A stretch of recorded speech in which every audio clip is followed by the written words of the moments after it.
dama ñëw pour wax leen da ngeen fekk dëgguwu leen 1,300,000 fis naa ko liggéey ci 2 jours mbaa ma lijjanti ko ci 2 jours wala benn fan. waaw nañ leen dem dëgg ci soxna si après ñu ñëwaat affaire Mollah Morgun bi dañ leen dégg ñu ñëwaat léegi.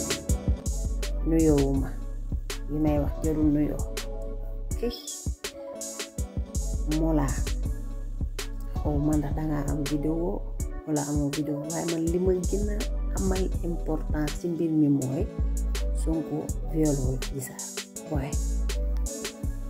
ma di leen wax ne nag gis nga Sonko bu ñu amoon vidéo mi fu mu defee dung yaramu neen sax barke Alxuraanul Karim barke Serigne Saliou bëgg naa ko ba pare wallahi dara du tax ba ma xoolee ko loolu ma gis ne man sama jëm bopp damaa war a xoolee bët bii nii Ousmane Sonko wala bëggeel gi ma ko bëgg mu denc man barke salaatul faatee kon ma xam ne duma gor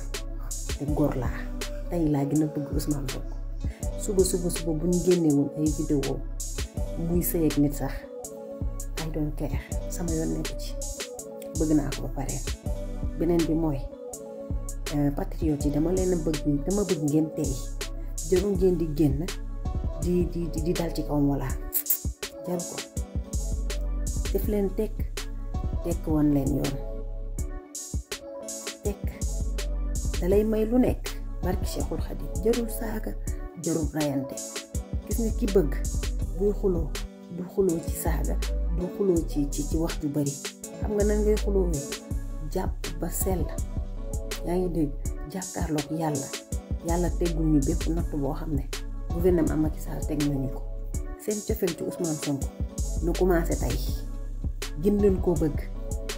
man loolu laa leen di digal ab xolal na génne vidéo bu ko neex lu ko neex na ko génne ci Ousmane Sonko ay audio lu mu mën ci doon ñun xam nañ dëkk bi ni muy demee waaye man Seydi Sox man Sonko rek bëgg naa ko ba pare kenn mun tilimal sama xol bi ba man su ma gisee Sonko di bëgg a wàccu barki Cheikhul Khadim point ñun loolu kese moo ñu ñor na seet ak jigéen ci àdduna bi yëpp mais bu mu doon Adji Sarr rek bu doonul Adji Sarr rek garaawul quoi ñun moom ñi xeex moom nañ ci am ndam rek bu mu doon Adji Sarr rek waaw jaajëf gars yi